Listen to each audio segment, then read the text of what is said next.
Se localizando. Podemos? Câmera nos olhos dele.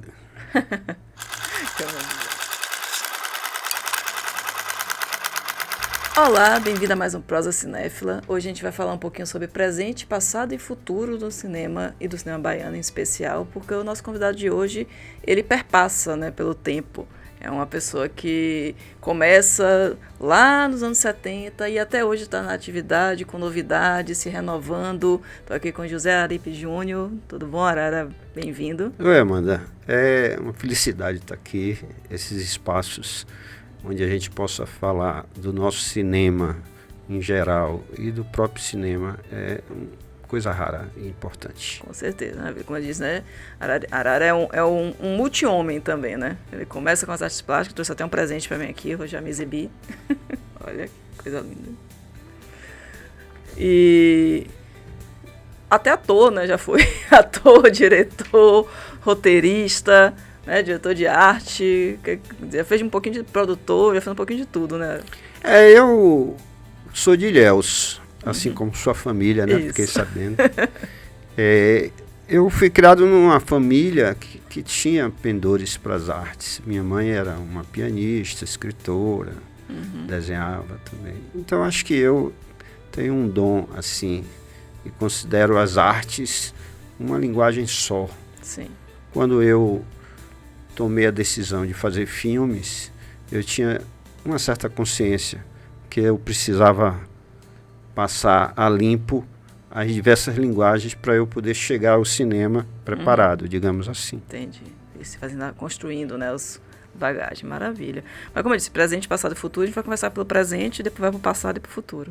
Vai ficar um pouquinho meio... Não linear.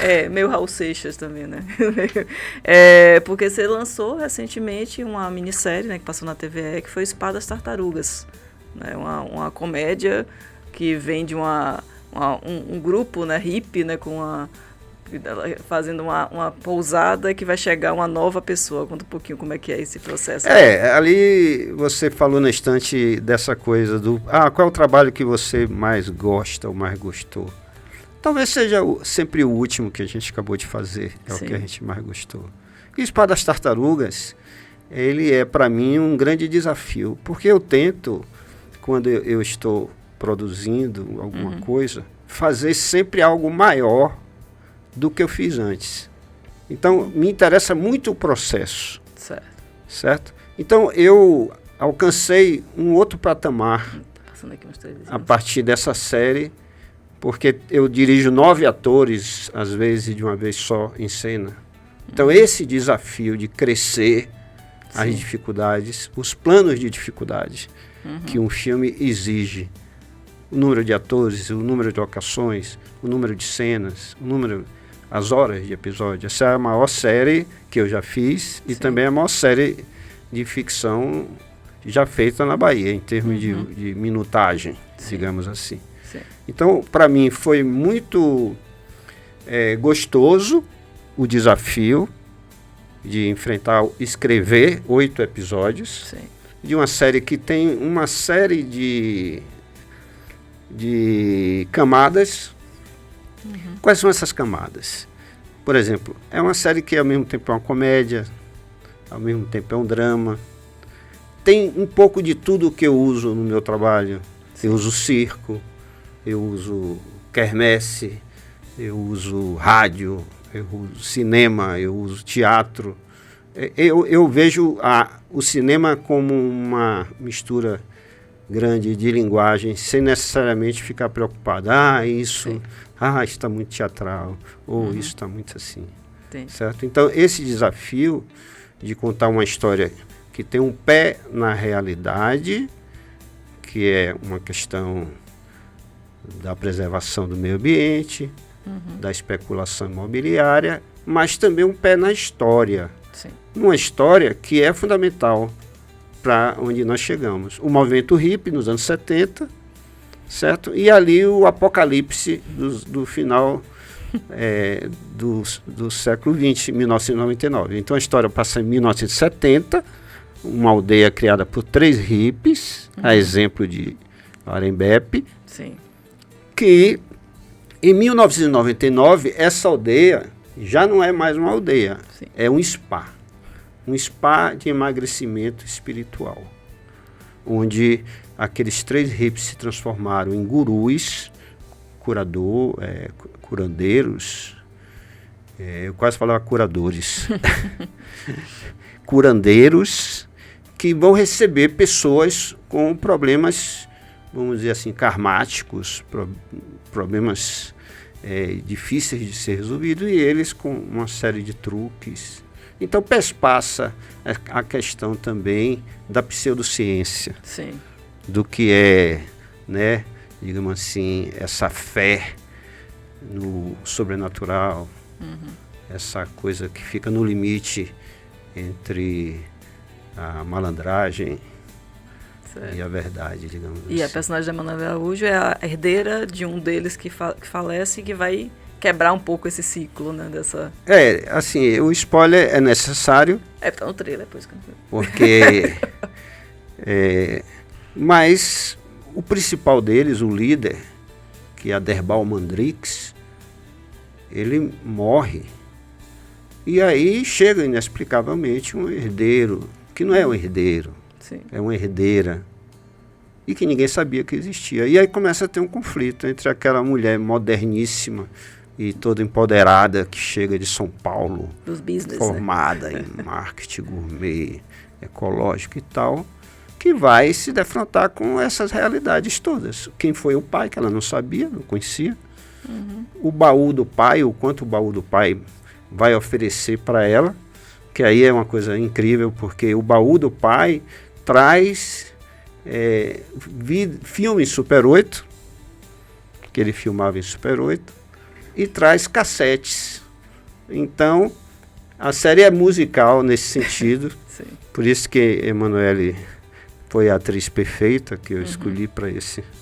Porque ao longo da trajetória dela, do arco dramático dela, ela vai aprender a tocar violão, ela vai aprender a tocar as canções do pai, e ela vai fazer isso como parte da dramaturgia. Sim. Então foi um processo muito importante para mim, porque eu sempre fiz letra de música e sempre fui um compositor também, vamos dizer assim, de chuveiro. Sim.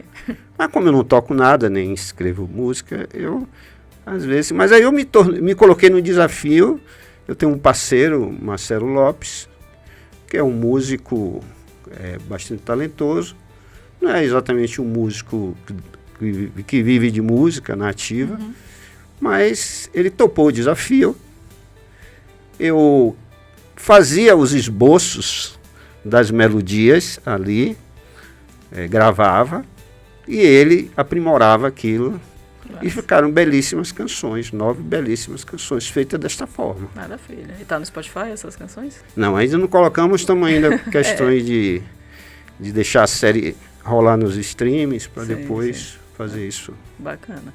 E falando em Super 8, né, que a gente já puxa o passado, né, vamos começar a desnovelar esse passado, porque você é do chamada geração Super 8, né, daqui da Bahia.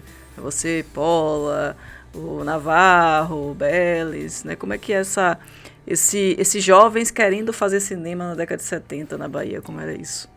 Para quem não sabe, o Super 8 era uma câmera pequena. É importante, é verdade. Que de alguma forma ela era feita com a sobra do negativo de 35 que cortava para fazer o 16. Então a indústria, para aproveitar aquele pedacinho, lançou o Super 8. No passado, bem mais passado, no início do século, já havia o 9mm, depois teve o 8mm, mas o Super 8 era porque a janela era um pouquinho maior, então era um 8.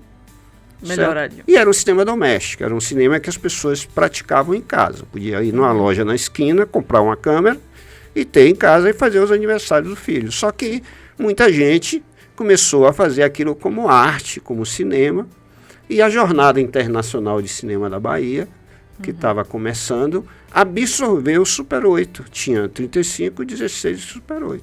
No início eram status diferentes, passavam em salas diferentes, depois foi ganhando status e acabou sendo exibido na mesma sala. Isso foi uma coisa muito incrível, em todos os sentidos, Porque o Super 8 era quase como se fosse hoje um celular ou uma câmera de vídeo. Ele tinha muitos recursos, Sim. muitos, que o 16 não tinha e que os 35 não tinha. Recursos na própria câmera. Sim. Então isso fazia com que a gente pudesse fazer um cinema quase sempre melhor do que a turma do 16 ou do 35. Com mais invenção, Sim. com mais ousadia, né? Com mais, digamos, até com mais subversão. Sim. Porque eram uns tempos muito difíceis da ditadura militar. Ó, gente, vocês que ouvem aí dizer que não tinha ditadura militar, não comece reggae, não era pesada a ditadura militar. Tinha inclusive censura nos nossos filmes, nas nossas músicas, nos nossos filmes, nas nossas peças. Eu cansei de fazer ensaio de peça de teatro que ia estrear num sábado. Na quinta-feira a gente fazia um ensaio para 2 censores sentados na plateia. Pense nisso. Imagina. Para ver se passava ou não, né? A mesma coisa acontecia com a jornada. Os censores se reuniam lá para assistir os filmes que iam passar na jornada. Alguns eram liberados, outros não. Você teve filmes proibidos? Eu tive filme proibido? Não. O Edgar teve. Eu nunca tive. Não. Tive música. Certo. E quantos filmes você fez nessa época do Super 8? Você tem noção? Eu acho que eu fiz uns 8 a 10, mais ou menos. Massa. E aí dentro dessa construção, né, que era uma construção efervescente, de alguma forma, até assim, qualquer pessoa que faça cinema na Bahia, isso que eu falo até por mim, a gente vai ouvindo muito essas lendas, né, da geração de vocês, que foi que lutou, mesmo sem muitos recursos, aquela coisa toda, que é muito romântico, mas também é muito ruim, né, que a gente precisa de dinheiro, precisa de incentivo. E aí como é que passou desse momento, né, mais amador para o 35, né? Você lembra disso? Como é que foi esse processo? Fazer Super 8, a nossa escola era a escola do cinema em geral, dos cineclubes, das salas de cinema. A gente aprendia assistindo. Sim. Quase não tinha livro nenhum, não existia making off, não existia curso de roteiro, não existia curso de cinema. Então a gente aprendia ali, vendo, né? Acontece que, nesse processo todo, o cinema se organizou. O cinema sempre foi um lugar onde tem 10 mil reuniões antes de qualquer coisa acontecer. O povo do cinema é um povo muito Caxias organizado nesse sentido. Então, vem a criação das associações, que começa a batalhar políticas públicas. E aí começa a ter algumas aberturas para editais onde os jovens podiam participar. A própria jornada ajuda nisso também, na visibilidade, né, dessa construção. Então nós começamos a sair do Super 8 através de editais. Faz um edital lá, aí ganha um edital da Embrafilme, aí Fernando ganha um edital da Fundação FOR, aí acontece um edital aqui, aí Paula ganha um edital, e assim vai. E aí, como vocês eram um grupo, um acabava fazendo alguma coisa no do outro, né? Por exemplo, você foi diretor de arte do Super 8, que é o Super 8 é um dos filmes mais emblemáticos. Inicialmente a gente fazia filmes assim, na brodagem, sim, cada um fazendo alguma coisa no filme do outro. Aí depois a gente resolve criar uma empresa mesmo, sim, a Lumbra Cinematográfica. Aí as coisas começam a ficar um pouco mais organizadas, mais profissionais e coisa e tal. Mas, por exemplo, o Super 8 já era Lumbra. Tá, entendi. Certo? Já era Lumbra. Então, já eram os carros todos mais definidos, etc. E tal. Havia informalidade, ajudava no roteiro, ajudei no roteiro, certo, mas era informalmente. Né? Mas como diretor de arte, eu já tinha feito alguns filmes antes. Certo. Eu descobri um dia desses que eu sou pioneiro da direção de arte no Brasil. Assina, primeiras 2 pessoas a assinarem um filme sou eu e Fiapo Bardi, no Rio Grande do Sul, 1985. Até então, não existia esse crédito. Sim. Existia crédito de cenógrafo, tá, cenotécnico, mas diretor de arte não. A mesma coisa aconteceu no documentário. Eu também fui a primeira pessoa no Brasil a assinar um documentário como diretor de arte.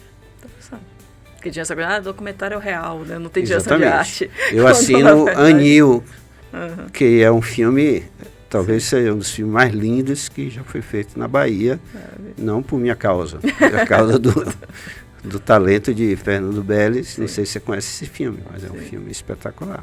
Maravilha. Certo? Então, vem A Lenda do Pai Inácio, que é um filme muito emblemático também. Né? O Samba Riachão, eu faço também a direção de arte. Então a gente era assim, às vezes eu fui ator e assistente de direção no Porta de Fogo de Edgar Navarro. Edgar Navarro foi ator numa ficção científica que eu fiz em Super 8, chamado Eletros, o Grande Monumento. Certo? O que mais? Assim, a gente fazia... Mostrando algumas cenas aí do Super Outro. Super Outro é um filme muito feito na rua, né? Até porque o Bertrand é uma personagem em situação de rua. Como é que é o desafio, né, dessa direção de arte com tantas externas, com tantas loucuras? Eu desenhei muito para esse filme, né? Então havia, por exemplo, como o filme foi feito numa ordem ao contrário, ele começa com o voo, né? Ele começa cabeludo e termina careca. Isso. Então tem 4 estágios de cabelo. Mas era complicado fazer isso. Você precisava ter um mapa de produção muito cuidadoso, porque filmava-se de forma que a gente pudesse não falhar na continuidade. Né? Mas tudo aí, por exemplo, é muito pensado. Esse tonel é pensado. Ele vai quebrar aquela porta ali, ó. Aquela porta ali foi uma trucagem que eu fiz, porque eu sempre fiz também um efeito especial, né?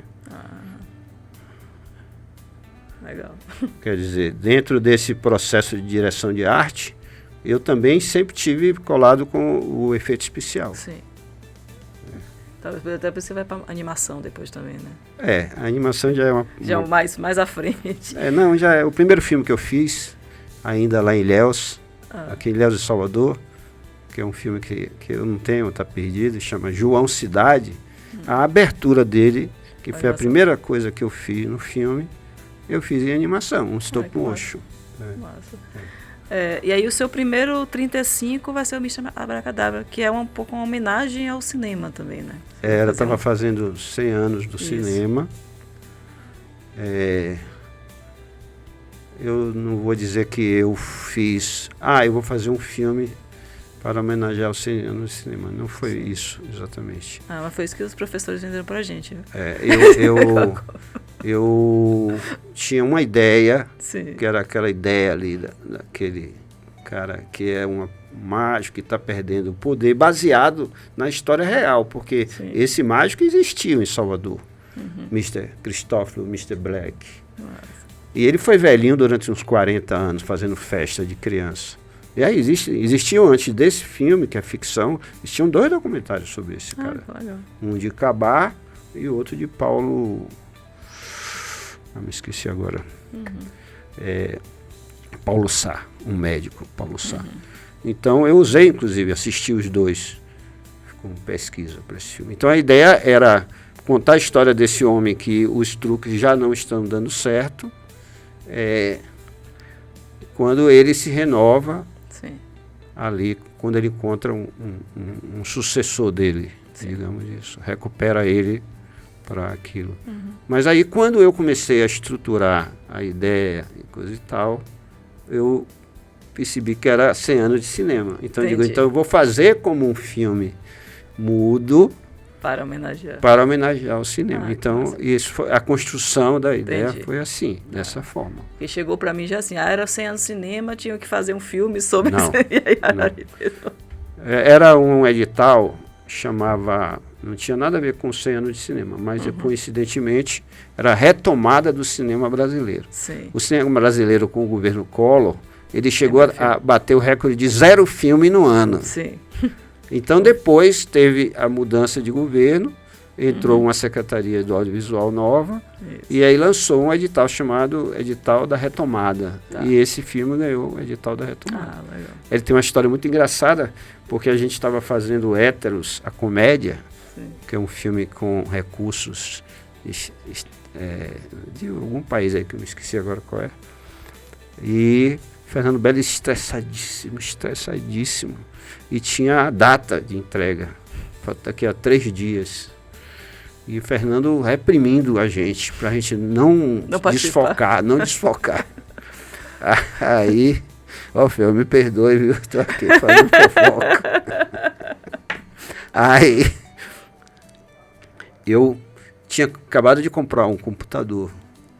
Aí eu fui lá e escrevi o meu roteiro. Disse, não, vou escrever meu roteiro, era esse. Sim. Aí, como eu não sabia usar computador, naquela mesma noite eu apaguei tudo. Aí fiquei enlouquecido. Aquela coisa que até apertou algum botão que deletou, né? Aí pronto, digo, Fernando ganhou. Não vou lá. Aí quando faltava um dia antes, eu digo, não, eu vou escrever novamente. Aí puxei a memória, escrevi ele todinho novamente. Assim, na véspera, puf. Escrevi e que bom, né? Deu certo. Fomos brindados com essa pequena, bela obra. Adoro. A gente tinha falado no off, mas eu gosto muito do Mr. Abracadabra. Acho que tem uma sensibilidade, tem essa coisa da homenagem. Me lembra um pouco do Cinema Paradiso também, né? O clima do Cinema Paradiso, do mestre do fomos todos felizes, porque cinema, você só faz um filme bem feito com equipe. Sim. E aí tinha equipe maravilhosa. Tinha René Pessan, que era o fotógrafo, tinha 84 anos. Uau. Veio de lá do interior do Rio de Janeiro, um francês, que fotografava em preto e branco. Então foi... Sim, que é importante, né? Diferente. Joffre. Essa sensibilidade. Né? Ou seja, Evald Hackler como diretor de arte. Maravilha. É isso. Então você vê, né? Que você está...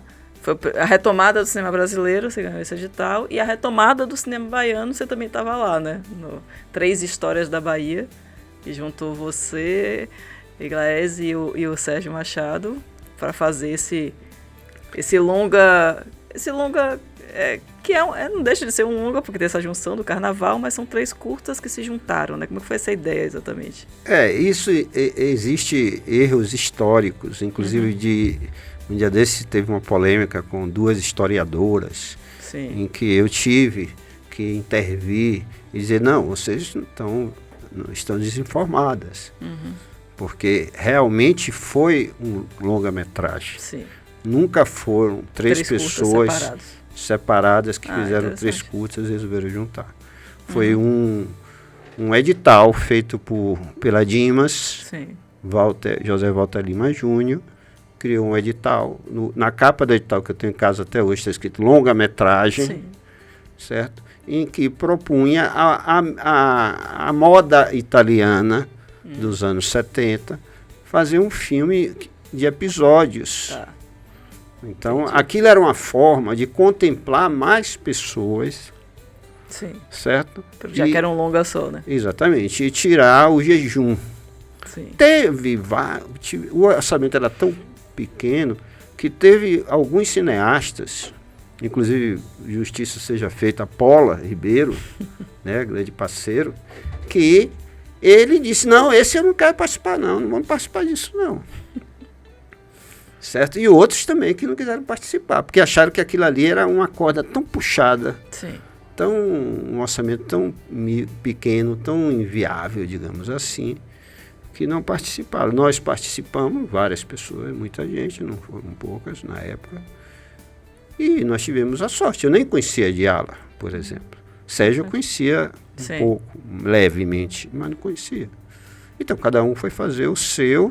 Ali veio uma produtora de Brasília, certo? Que tinha sido contratada para isso. Mas o tema carnaval era do edital ou foi vocês que pensaram? Não, cada um, por coincidência... Todo mundo pensou em carnaval. Tinha um pouquinho de carnaval em cada um. Entendi. Por coincidência. Nunca se soube exatamente se o júri escolheu os 3 por causa disso. Eu acredito que não. Entendi. Eu acho que foi uma coincidência. Certo? A gente só fez dar estabelecemos que no final da passagem de um para outro ia ter uma espécie de uniformidade ali do carnaval. Entendi. Foi só a única coisa que nós fizemos. E até porque são 3 carnavais bem diferentes, né? Se a gente for pensar, né? O de Sérgio tem aquela coisa do Rei Momo, ela já vai ser uma coisa mais do passado, do convento, e o seu, o pai do rock. Eu acho assim, porque a poética do cineasta, ou o estilo, certo? Às vezes as pessoas querem que você tenha um estilo. Sim. Certo? Eu não sou uma pessoa que eu me preocupo muito com o estilo. Agora, se você enxerga estilo no meu trabalho, aí é porque tem estilo. Não, sempre tem algum, né? Mas não é pra você fazer, tipo, meu estilo é esse, tem que fazer assim, fica forçado. Certo? Como às vezes acontece no desenho. Sim. Certo? Nas artes plásticas, digamos. Então, a poética já é uma outra observação. Eu, em um dado momento, eu descobri que a minha poética era fazer crônicas sobre a vida de artistas. Sim. Então, de alguma forma, eu fiz isso com Rádio Gogó, eu fiz isso com o Mr. Abracadabra e eu fiz isso com o pai do rock. Então, eu estava fazendo crônicas, de certa forma. Eu pego o mágico que existia na rua e faço uma crônica sobre a vida de um artista. Eu pego aquela cena do Axé Music, que era uma cena muito próxima da gente. Sim. Bandas e bandas de rock and roll, como Chiclete com Banana, que era Scorpions, uma banda de rock. Asa de Águia. Certo? Asa de Águia. Quando eu liguei, a última música que eu uso no Pai do Rock, que eu era um drogado... Eu liguei para Durval para pedir autorização de usar a música. Ele disse, bicho, isso é minha história, bicho. Quase pediu para entrar, né, no filme. Essa é minha história, bicho. Então, quer dizer, muita gente ficou zangada a priori, assim, né? Sim. Teve. A semana mesmo eu publiquei um clipe por conta de Ozzy Osbourne. Sim. Porque essa banda eu fiz inspirada em Black Sabbath. Ah, foi. E eram os cafajestes, né? Que exatamente. E aí as letras são minhas e as músicas são de Nino Moura, nessa pegada que eu pedi que fosse na pegada, né? Então o povo fala assim, mas algumas pessoas, mas você fez chacota dos roqueiros. Como não? Mas não, cara. Isso é uma realidade terrível da história da Bahia. Sim. Muitos roqueiros tiveram que abandonar suas tendências para poder sobreviver e fazer axé music. Então, essa é a história. Sim. Só que contada assim, uma mistura de Paulo Coelho com Goethe em Fausto. Sim. Foi uma adaptação que eu fiz de duas coisas. Que aí entra Inga Liberato, né? Que é essa exatamente. Para quem não conhece, é uma história de uma banda de rock and roll pesada na Bahia, que faz um pacto com o demônio, trai o demônio mais de uma vez, e o demônio, para castigar, transforma a banda numa banda de axé music. Enfim. E com humor escrachado, né? Sem medo de fazer humor escrachado. Sim. Sem medo de fazer humor que dialogue com teatro e também com televisão. Sim. Porque, por exemplo, Três Patetas. Sim, certo? Uma coisa assim de um certo humor que eu não tenho um preconceito. E sabe? que pega um pouco do humor do próprio Cafajeste, do grupo, né, que estava fazendo no teatro também, essa coisa. A questão do Cafajeste foi engraçado, porque 15 minutos depois que eu terminei de escrever o roteiro, eu digo, meu Deus, com o que eu vou fazer? Com o que eu vou fazer esse filme? Pum! 15 minutos. Cafajeste. Tem uma história engraçadíssima. Que, para quem não sabe, também era o grupo, né? Que tinha uma peça de teatro, Os Cafajestes, e que a maioria está por aí hoje, né? O Oswaldinho, não sei exatamente, mas o Fábio Lago está na Globo. Né? O Oswaldinho acabou de fazer essa novela aí, grande. Fez novela também? Foi. E o Daniel agora é o crooner, né? De vários musicais. E o Jorge Vacilato, infelizmente, faleceu. O Daniel era o único que eu conhecia. Sim. Tinha sido meu aluno lá no curso da Católica. Sim. Curso de rádio, TV, cinema, publicidade na Católica. Era o único que eu conhecia. Mas eu tive dificuldade de acessá-los. Essa história eu contei um dia desse na Rádio Metrópole, foi engraçadíssimo, porque Fernando Guerreiro, ele sempre foi um pé atrás comigo. Agora é que ele relaxou comigo, porque ele tinha raiva, e ele confessou isso na rádio, ao vivo, que quando eu tentei acessar os Cafajestes, eles estavam em turnê, ele impediu, ele não deixou. E aí eu tive que fazer uma trucagem, eu tive que ir pro hotel, entrar escondido no hotel, bater na porta lá do apartamento, certo? Driblando a produção, porque a produção me boicotou.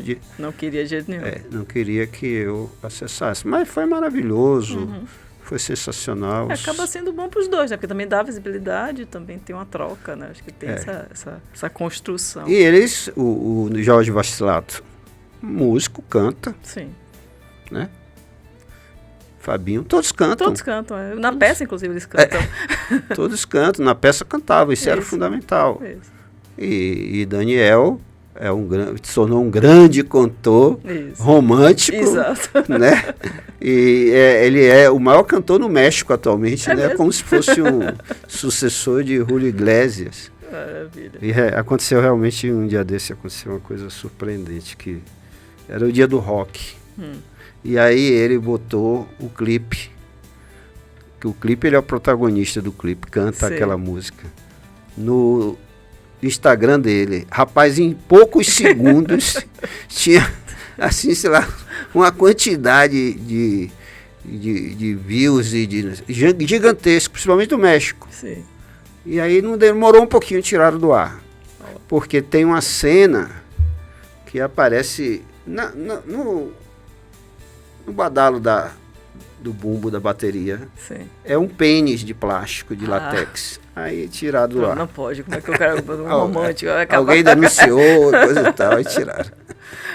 Mas é engraçado assim, você sai do pai do rock para esses moços, né? Que é uma coisa, né, de uma outra construção, um outro time, uma outra lógica. Ainda é a história de um artista. Ok, também. Que tá lá escondido na mala. Né? Ainda é a história de um artista, né? Digamos, um músico da Estrada de Ferro. Sim. Mas é muito memórias do meu avô. Legal. Porque tem a coisa do Alzheimer. E o meu avô, ele quando começou a ter o Alzheimer, ele às vezes sumia de casa, se perdia na rua. E aconteceu mais de uma vez de a gente ter que botar na rádio, lá em Ilhéus, para tentarem achar meu avô. Achava rápido, tudo, mas passava um perrengue. Então aquilo ficou na minha memória. Aí um dia eu vi na tarde uma matéria bem pequenininha sobre um casamento que tinha acontecido no abrigo Pedro II, lá na Cidade Baixa. Um casamento de 2 internos de 80 anos, os dois tinham casado. Então eu fiz uma conexão dessas duas histórias. Uma real, as duas reais, né? Do meu avô. Aí construí uma história a partir disso. Um músico que foge do abrigo para ir buscar o instrumento dele que está no penhor, para ir poder tocar nesse casamento. Só que nesse processo ele tem ele se perde. E aí ele é encontrado por 2 crianças, uma delas já vive ali, a outra não tem experiência da rua, são irmãs, que queriam uma família ali com ele.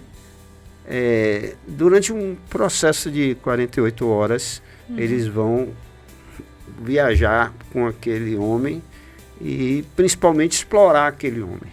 Reproduzir o que fizeram a vida inteira com elas duas, com aquele homem. Então é uma história sobre uma família provisória de rua que vai acessando. Um pouquinho das cenas aí. Essa cena é no ferry boat, é quando elas estão chegando em Salvador, clandestina, digamos assim. Esse passado delas a gente vai sabendo aos poucos, mas elas estão fugindo de O próprio músico, você já deu spoiler aí do filme todo, né? Fugindo de... que é o mistério da mala, né? Que mala é essa que ele está carregando? Elas estão fugindo de um esquema de orfanato. Esse filme teve uma pesquisa também. Eu trabalhava um pouco para o Projeto Axé, fazia uns documentários, umas coisas. Então ali eu tinha, ali na Cidade Baixa, um contingente muito grande de crianças na rua, né? E o nome Esses Moços é por causa deles? Ou alguma outra... Ou a questão do referencial passado? Esses Moços é engraçado, é porque eu tinha aquela música Esses Moços, pobres moços. Que toca no final, ela vivia no final, ela vivia como um chiclete na minha mente. Eu digo, não, essa música ela... Eu perguntei o nome, que eu acho que eu não sei, foi Bellins que falou isso, né? Que lançou seu filme e lançou o Sérgio Machado, Cidade Baixa. E aí ele falou, pô, tá ao contrário, exatamente, né? O de Araripe devia se chamar Cidade Baixa e de Sérgio Machado, Esses Moços. Eu acho que foi o Jorge Alfredo que falou isso. E é perfeito, né? Na verdade, ele tinha que ser trocado o nome mesmo. Tem tudo a ver, né? Com a lógica. Agora, Esses Moços, essa coisa da intuição. Eu não sou uma pessoa de muita pesquisa. Eu sou uma pessoa mais da intuição. Eu vi essa música milhares de vezes, era apaixonado por ela. E eu nunca sabia que ela falava do casamento. Ela fala do casamento. Na verdade é o cara dizendo, rapaz, tenha juízo, não case não.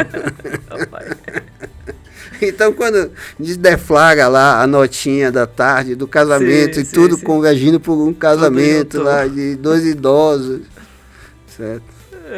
Entendi. Ou seja, então de certa forma, quando você começa a mexer com a matéria da fantasia ou da imaginação para fazer um filme, certo? Começam a acontecer um monte de coincidências ou de convergências, digamos assim. Eu não sou nem um pouco místico, mas acredito muito nessas confluências, que é como você vai mexendo coisas que elas vão se atraindo. Entendi. Um magnetismo aí, de certa forma. Nossa.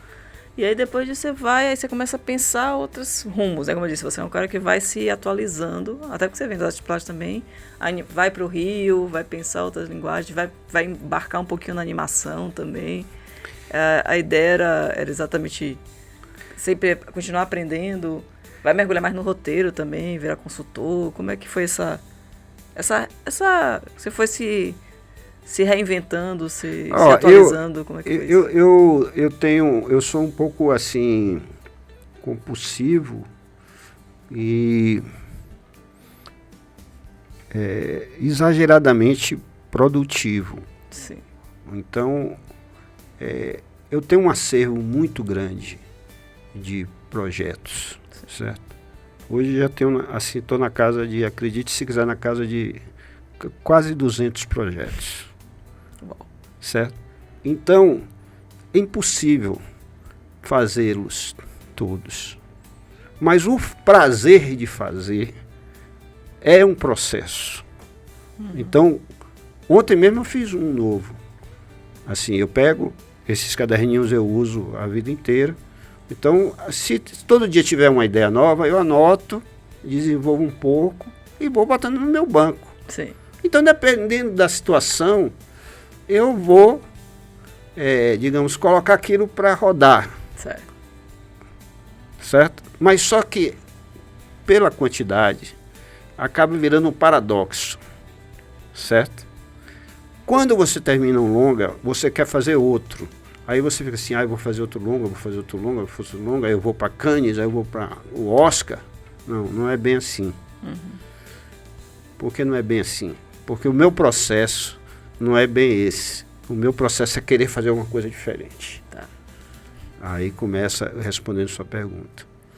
Então, por exemplo, eu fui desde criança batalhando contra a ditadura militar, lutando, aí depois contra a censura, aí pela anistia, aí pela Constituinte, aí pela Constituição, aí pela redemocratização do Brasil, aí, né, pela eleição de Lula, aí etc e tal, e a gente, e agora? Chegou a hora de eu assumir algum papel, certo? Para mudar o meu país. Então eu deixei o cinema de lado, porque não era o mais importante. Aí eu já... E aí o tanto de... Eu continuei produzindo, não parei de produzir. Mas aí eu achei que eu tinha que ir, certo, digamos, naquela onda de Gil e Juca, para fazer alguma coisa para o coletivo, digamos assim, para dar uma resposta a algo que eu lutei tanto. Sim. Nisso, desacelera a carreira. Você fica trabalhando mais para os outros do que para você. Certo? E as pessoas acham que você se aposentou. Ela diz, não vai fazer mais nunca mais fez nada, né? Certo? Depois veio a TV Brasil. Sim. Não, mas tem um negócio, que umas coisas importantes que eu consegui fazer no CTAV. Que aí eu acho que, por exemplo, a Programadora Brasil, foi eu que criei a Programadora Brasil. Que era uma distribuidora de DVDs para o Brasil inteiro. Sim. Retomei o convênio do Canadá com o Brasil na área do desenho animado. Consegui verba para construção de um prédio novo, que hoje tem um prédio novo lá. Então eu tentei fazer também. Aí surgiu a TV Brasil, agora eu quero ir fazer televisão, porque sempre foi um sonho na minha vida fazer televisão, porque eu sou um menino de televisão, um menino de nunca tive problema em gostar de televisão, de acompanhar e conhecer tudo de televisão. Apesar que era proibido. Nos meios da gente, televisão era alienação, toda aquela... era uma coisa inferior, etc. Nunca tratei como uma coisa inferior. Aí é que dá o clique. Eu fui para a TV Brasil, e na TV Brasil eu tive a oportunidade, por exemplo, de fazer programas semanais durante 5 anos. Ao todo eu fiz, sei lá, uns 2.000 episódios de programas, dos quais ou eu dirigia, ou eu coordenava, ou eu supervisionava, ou eu criava. E aí a pessoa perguntou, e aí não está fazendo nada? Parou? Parou, né? Que isso? Aí surgiu a oportunidade de vir para a TVE, a TVE, e isso escrevendo roteiro, acumulando longa, acumulando projetos de curta, de programa, não sei o quê. Aí vim para a TVE. Na TVE fui muito feliz os 2 primeiros anos que eu fui diretor de programação e conteúdo. Fizemos um monte de coisa. Tive a carta branca de Paula Ribeiro, fiz muita coisa. Depois Paula saiu e eu assumi a direção geral. Aí já foi mais complicado, porque aí a direção geral já era tipo Shakespeare.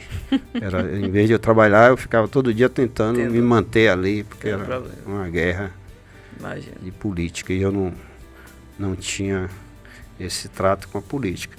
Mas foi legal, porque quando eu saio da TVE, eu já estava com uma quantidade gigante de projetos. Aí é que eu começo a ir para a rua, para o mercado. Entendi. Fazer uma coisa que eu estava achando mais importante. O retorno, né? Não era fazer longa-metragem. Fazer longa-metragem para ninguém ver, eu preferi ficar fazendo televisão. Então é por isso que eu estou muito mais próximo da televisão. Entendi. Porque você vê hoje no cinema baiano e brasileiro em geral, você vê um filme lindo como Saudade Fez Morada Aqui. Sim. Um filme que foi lá disputar a vaga para ir para o Oscar. 5.000 espectadores. Ganhou o Mal de Plata, né? Ganhou o Mal de Plata. 5.000 espectadores no Brasil inteiro. Certo? Então, e disputar esse mercado aí não é mais um meu sonho. Tá. Eu prefiro ficar fazendo coisas para televisão, porque... Certo? Entendi. Mas você ganhou um edital agora também de longa, não foi? Ganhei. Pensando nesse futuro, né? Você tem 200 mil projetos e continua em processo, né? Digamos assim. Estou fazendo longa sobre o poeta Capinã. Fazendo... foi uma convocação. O próprio Capinã me convidou. Um pouco depois, Silvio Tendler se juntou com a gente. E a gente está fazendo, mas... Eu não sou um documentarista. Sim. Eu sou um ficcionista. Então eu espero fazer bem feito com a experiência que eu tive fazendo, por exemplo, o Hiperpraia, que é uma série documental, com a experiência maravilhosa que eu tive fazendo No País da Poesia Popular, que é a maior série já feita no Brasil sobre cordel, cantoria e xilogravura. Viajamos por 22 cidades, entrevistamos mais de 50 poetas. Então, essa experiência aí, eu espero que me credencie para essa responsabilidade. Certo? Mas a ficção ainda é a minha meta principal. Então, assim, para terminar, porque o nosso papo já está, né, avançado da hora, infelizmente, porque, como eu disse, a carreira é longa, a gente não consegue pegar tudo. É isso, como é assim, já, você estava falando, esse sonho, né? Não tenho mais o sonho do cinema, estou trabalhando com televisão, mas qual o sonho, assim, você pode pensar o seu sonho? Você me fez uma pergunta e eu não respondi, que é a coisa da animação. Aí a animação sempre foi, desde criancinha, foi uma meta. Tá. Então eu, quando estava no Rio, eu cursei pós-graduação na PUC do Rio de Janeiro de cinema de animação. E eu, quando saí do IDEB, eu digo, não, agora chegou a hora de eu fazer uma série de animação. E fiz 2 séries de animação. Certo? Ainda não é exato, não. Fiz o Etílico antes, que foi trabalho de formatura, junto com o Humberto. Depois eu fiz o Cainã e o Pé e Cabeça, que é desse ano. O Pé e Cabeça é desse ano, praticamente inédita. E o que é que eu quero fazer mais, assim? Eu não sei, talvez eu queira ainda fazer alguns longas de ficção. Um longa de animação, talvez? Um longa de animação, estou concorrendo na Ancine com um longa de animação.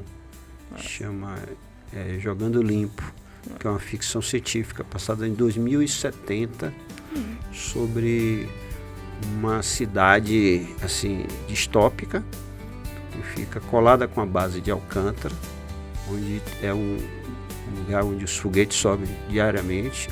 Então, um lugar completamente assim, disfuncional, mas que tem um grande polo de skatistas por conta da nossa skatista Raíssa lá, que deixou a semente. Eles são jovens que praticam skates, mas que estão na luta ali para vencer a especulação ali, que quer acabar com esse único oásis que existe ali. Então, maravilha. Tomara que saia logo, então. É isso, Alena, como eu disse, né? Infelizmente, o tempo é curto para tanto projeto, mas eu agradeço muito a sua presença. Esqueci de te perguntar qual era o tempo. Falei demais. Não, tá ótimo. Acho que é sempre um prazer, né? Eu agradeço muito a sua disponibilidade, né? A generosidade de trazer um pouco da história do cinema baiano também, né? Por que não? Eu que agradeço. Eu acho importantíssimo o que você está fazendo. Eu acho que você tem aí a quantidade de assunto sem fim. Sim. Para encerrar disso, onde é que as pessoas te encontram seus trabalhos também, se quiser dar uma... Eu procuro no YouTube, que a maioria tá lá. Pronto. Certo. É isso aí. Eu tenho um trabalho que eu faço na internet, digamos assim, mas é basicamente no Facebook. Sim. Que eu tenho o Sítio do Arara. Sim. Certo? Meu apelido é Arara. Então, tem no Instagram também, Sítio do Arara. E eu onde experimento também. Aí o Sítio do Arara é um trabalho mais de dar vazão a esse excedente da criatividade. Sim. Foi no Sítio do Arara que eu passei quase 12 anos escrevendo uma história todo dia, que era um projeto, uma história e um desenho desse aqui, com um personagem. Aí nesse processo que resultou num livro que eu lancei recentemente, que é Lili é Dama e Usa Patins Mentais, Mas é a vontade de fazer personagens existirem. Maravilha. É isso, né? É isso que move, no final das contas, né? Então Exatamente. é isso. Muito obrigada mais uma vez. Né? Sucesso nesses futuros trabalhos. Espero que ainda tenham mais muitos anos de Arara por aí. E obrigada também a você pela presença. Não esquece também de assinar o canal. E até a próxima Prosa Cinéfila.